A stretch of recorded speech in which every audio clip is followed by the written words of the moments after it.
মোটামুটি আমরা যে হলে ছিলাম, যে ডিপার্টমেন্টগুলোতে ছিলাম বা পুরো ইউনিভার্সিটিতে যে কানেক্টিভিটি ছিল সেদিক থেকে সবার দিক থেকে অলমোস্ট আমরা পজিটিভ ফিডব্যাক পাচ্ছি আর কি। এর বাইরেও সোশ্যাল মিডিয়াতে কিছু কিছু কথা বা কিছু কিছু ব্যাপারে আপনারা জানতে চাইছেন, মূলত জানার জন্য বারবার নক দিচ্ছিলেন। আমি খুবই ক্ষমা প্রার্থী, খুবই সরি যে অনেক ভাইদের কল রিসিভ করা হয় নাই। অনেক সাংবাদিক ভাইরা জানার জন্যই জানতে চেয়েছেন, কল দিয়েছিলেন। সামগ্রিক কারণে তখন সবাইকে রেসপন্স করার সুযোগ হয়নি। আজকে মূলত আপনাদেরকে সেই কোয়েশ্চেনগুলো রেসপন্স করার জন্যই এসেছি। আপনাদের মৌলিক প্রশ্নগুলো করলে আমি আশা করি আপনারা আমার দিক থেকে ক্লিয়ার করতে পারবো ইনশাল্লাহ। বেশ কয়েকবার ক্লিয়ার করেছি, আবারও ক্লিয়ার করছি। সাধারণত ছাত্রলীগের একটা কমিটিতে দেওয়ার যে স্টাইল, সেখানে প্রথম মেন কমিটি হওয়ার পর থেকে অনেকগুলো প্রোগ্রামে যাইতে হয়। প্রোগ্রামে যাওয়ার পরে এক পর্যায়ে প্রোগ্রামে যেতে যেতে দুইজন সভাপতি বা সেক্রেটারি হয় একটা ফ্যাকাল্টির বা একটা হলের বা একটা কমিটির। হওয়ার পরে তারা আবার অনেক দিন প্রোগ্রামাদি করার পরে বিভিন্ন জায়গায় ফুল দেয়, এগুলো অ্যাক্টিভিজম করে, নেতার প্রোগ্রামগুলোতে যায়, প্রোটোকল দেয়। দিতে দিতে এক পর্যায়ে ফাইনালি তারা আবার একটা পূর্ণাঙ্গ কমিটি ঘোষণা করে আবারও কিছু প্রোগ্রাম করে। ঠিক আমার যেই ইস্যুটা আসছে ইনস্টিটিউট কেন্দ্রিক, আমার ডিপার্টমেন্টে, সেই কেন্দ্রিক টোটাল আমার ডিপার্টমেন্টের লাইফে কোথাও কেউ একটা সিঙ্গেল ডকুমেন্ট দেখাতে পারবে না আমি ছাত্রলীগের কোনো প্রোগ্রামে ছিলাম। তারা অনেকগুলো প্রোগ্রাম অ্যারেঞ্জ করেছে, অনেক জায়গায় অনেকগুলো আয়োজনে গিয়েছে, একই সাথে তারা সিভি আহ্বান করেছে, সিভি দেওয়ার পরে তারা একটা কমিটি দিয়েছে, এরপর অনেকগুলো প্রোগ্রাম করেছে। টোটাল এই কোনো প্রসিডিউরে আমি এঙ্গেজ ছিলাম না।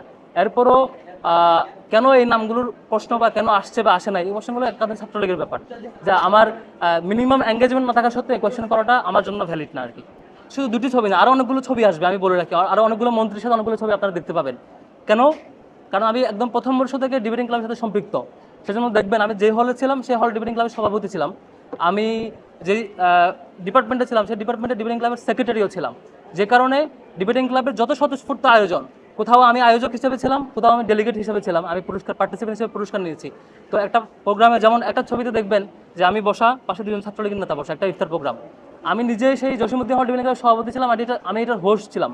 আর আমার হল ডিবেটিং ক্লাবের সাবেক একজন সভাপতি রাকিব সিরাজি, সেই ছাত্রলীগের নেতা ছিলেন, তিনি দাওয়াত পেয়েছেন ক্লাবের সাবেক হিসাবে।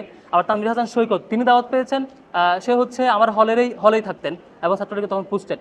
দাওয়াত পাওয়া আমার আয়োজনে, ডিবেটিং ক্লাবের আয়োজন, তখন ফুল ছবি দেখলে দেখবেন ফুল ছবিতে এখানে আরও অনেকে ছিলেন ডিবেটিং ক্লাব বা বিভিন্ন পার্টির। আবার একটা ছবি দেখবেন আমি পুরস্কার নিচ্ছি সাবেক পররাষ্ট্রমন্ত্রীর কাছ থেকে, সেটাও ডিবেটিং ক্লাবের।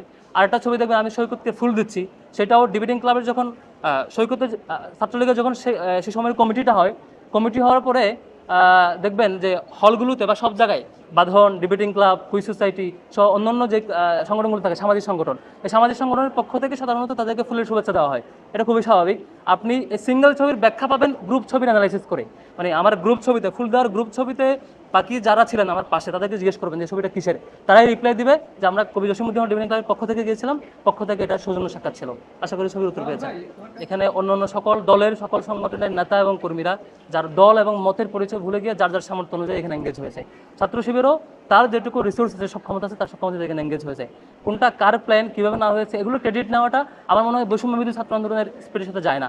এখানে মূলত সবাই তার মত দল পরিচয় ভুলে গিয়ে সবাই একসাথে আন্দোলন করেছে, এটাই স্বাভাবিক। এবং আমরা এই স্পিডে থাকতে চাই। এখানে আমি কি করেছি, ওনারা কী করেছে, এই অ্যানালিসিস অন্তত ছাত্র শিবির আমরা যাবো না আর কি। তবে আমরা যা করেছি সেটা আমাদের সাথে যারা সম্পৃক্ত ছিল তারা জানেন।